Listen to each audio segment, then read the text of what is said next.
told y'all this year we going for hydraulics. No, I'm just playing. Nah, I'm about to do the center support bearing, y'all.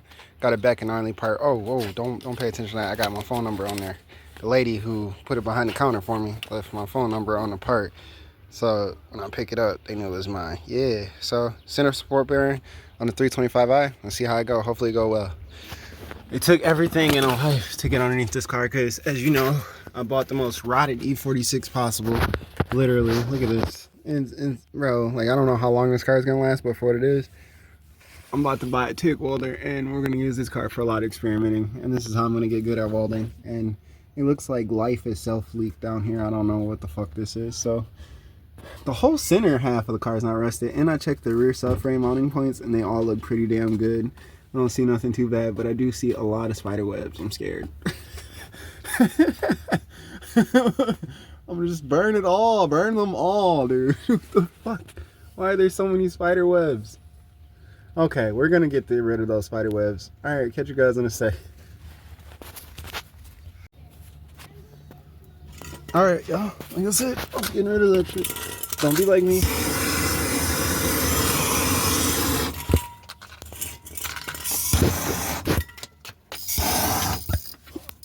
That's how you get rid of shit you don't want underneath your car.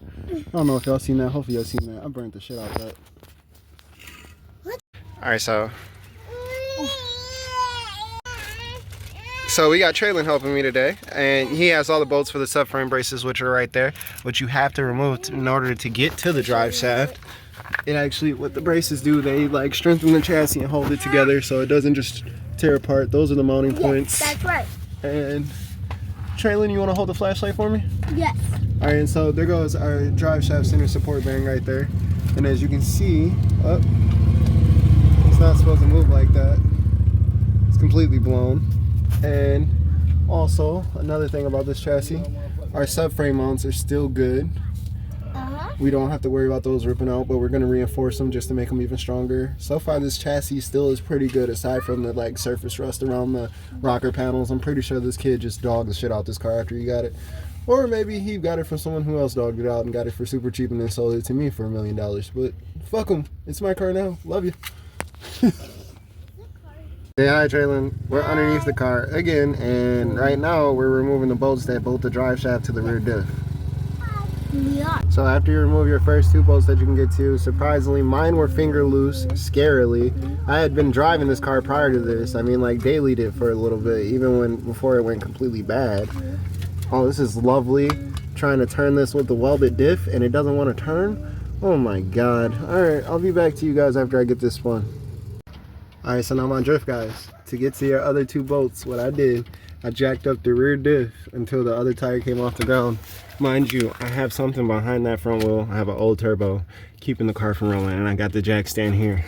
So we're doing this as safe as we can. If you're doing this the illegitimate way in your backyard or whatever, and you got a slam car, this is how you're gonna do it, especially if you have a welded diff. You got an open diff, it'll just one wheel spin and you could just have the one side jacked up. When I did my 325xi, I just had the one wheel jacked up. I would spin the one wheel, it would spin the drive shaft, and that's how I did it. So on this is how we're doing it today. Pretty simple. Keep it like this, you'll survive. All right, don't be scared. And I'm on a slight incline because of where I live. It's like literally, as you can see, the road tapers down just a slab bit. But look, listen, don't call OSHA. I'm in my driveway. So once you get that free, those last 2 bolts, you're gonna take your pry bar and you're just gonna pry up against the prop shaft so it pops off. It normally likes to come off pretty easy if it can.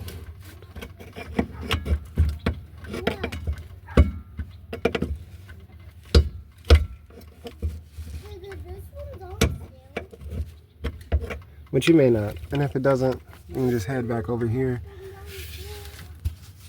and remove the 2 bolts on the center support bearing while you're at it.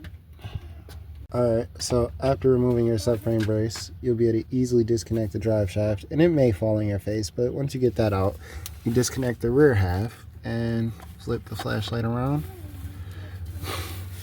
and inspect the rest of your drive lane parts. Not only did I find out I had a failed center support, I also got a failed guibo up here, and you can't see it because it's so goddamn dark. Let me see. It's on its way out. You can see it's like blowing out on the sides. I'm gonna buy one. Hopefully we get the one from IRP. I seen it, looks nice. For what we're doing, we're gonna need it. And then these freaking trans mounts are squishy as fuck. I got some rev shifts in the house. I'm gonna go ahead and swap the rev shifts in here while I'm at it, just to have them in there. And then I'm gonna rock those until I get the rest of the shit going, because one of these look like they failed already. This one is like hella soft. I don't know if you can see that. Super soft, and it's actually tearing, so we're gonna swap those out real quick so the transmission doesn't just fall out my car. Center support bearing, I'll buy it this week. If I got the extra money, all depends. I gotta pay the rent, pay the lot rent and the mortgage, so we'll see. Alright, so now we're at the fun part. There's a C-clip right there, and I got my C-clip pliers out. It's a pain in the ass to get to, but once you got it, you got it. You gotta get that off before you remove the center support bearing, which, as you see, the outer mount came off because it's just completely fucked. This part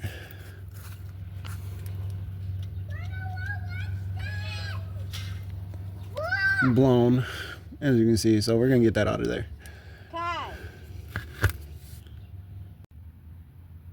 Alright, so now that the center supports bearings back in, after fighting with it forever, like it took a moment. Yeah, you just kind of, from this side right here, you're gonna take a flathead up. You're gonna take a flathead. You're gonna keep hammering that inner lip. You can see the ring in there. You're gonna hammer that inner ring with a flathead and go side to side and keep working your way around, and it'll pop off eventually. It took probably about 5-10 minutes of just hammering and going around in circles, spinning the drive shaft out of the car, but had to remove the whole drive shaft. So I'm gonna be pulling this out hopefully in the next 2 to 3 days. Once I get that out, when I go to take this out, I'm gonna end up changing the transmission bushings. We're gonna go rev shift. I already got them in the house.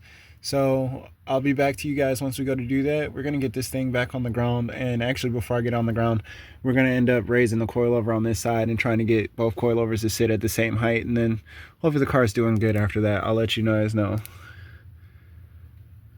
Shout out this whole set turbine housing. It's like a T4, something way too big for any of my setups, but I had it in my damn shed because I bought this big ass whole set that I thought I was going to take apart and use for a build one day and like switch to a T3 hot side, but pretty sure, actually I think that's like a T6. I don't know, it's fucking huge, but like thanks to this housing my car didn't kill me today.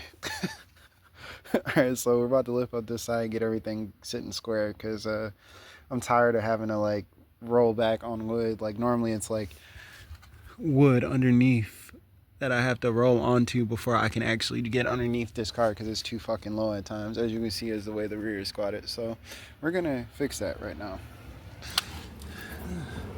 because obviously right now I can get underneath it perfectly while one side's in there. And yeah, this whole fucking car is like rotted horribly, but we're gonna save it. I'm gonna learn how to weld really well, because I got a TIG welder, but no, I got a flex welder. I'm about to buy a TIG. We're gonna buy a cheap TIG, and we're gonna just practice and practice, and hopefully this is gonna be the car that you see a whole 360 happen on. Look at the silver car, all nice over there. Oh, those dents. I gotta fix those. Got a PDR kit. I'm gonna try and fix those dents too. So we'll talk about that later. So low. Time to go back up. Will it let me? Let's see. Oh no. Thought she was loose enough. My bad, you guys. YouTube magic. Oh. I can't do YouTube magic. We're gonna have to come back to it. Hold on. Okay. Time to go back up. No more hot boy status.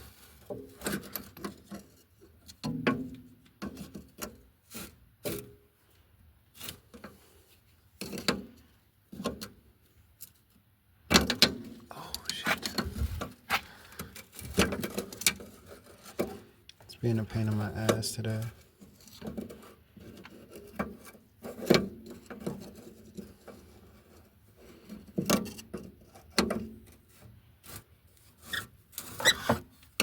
There we go.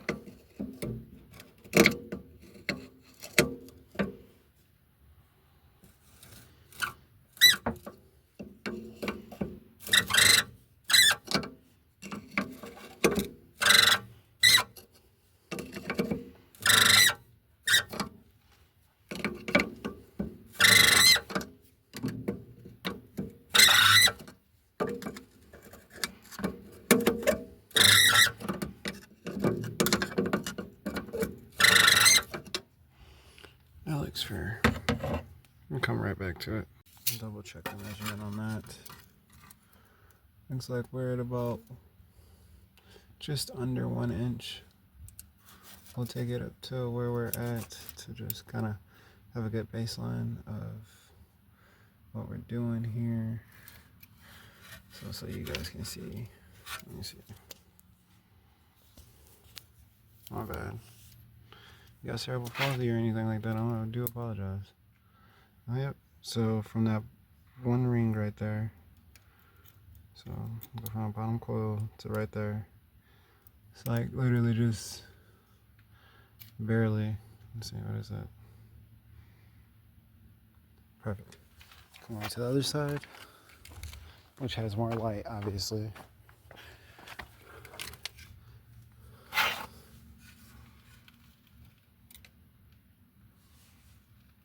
Well, it's pretty darn close. So you know what? I think I'm gonna go with where we're at on this side, and we'll match the other side to that. This seems about fair. Right about there seems good. That's the where's that? The bottom ring? Just above the bottom ring.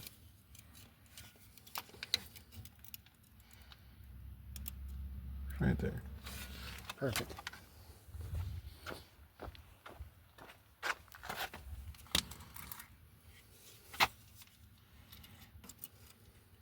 Oh yeah, we gotta raise it up a little more.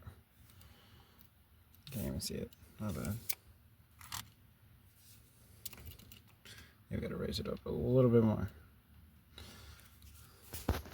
Alright, be right back. Front's adjusted and I put some anti-seize on it. I just need to actually clean up the upper half. I'm gonna go like give the car a good car wash after this. Well, probably not today. We'll wait till after we put that new Guibo in. See. Oh yeah, let's see. Yeah, a lot better, a lot better. Now it's raised up. Let's see what she looks like on the ground. Shh, don't tell my lady. No, she knows. I'm trying to kill this rust off this. Gonna rinse it down, clean out the sink. The other one's almost done. I'm actually already painting it.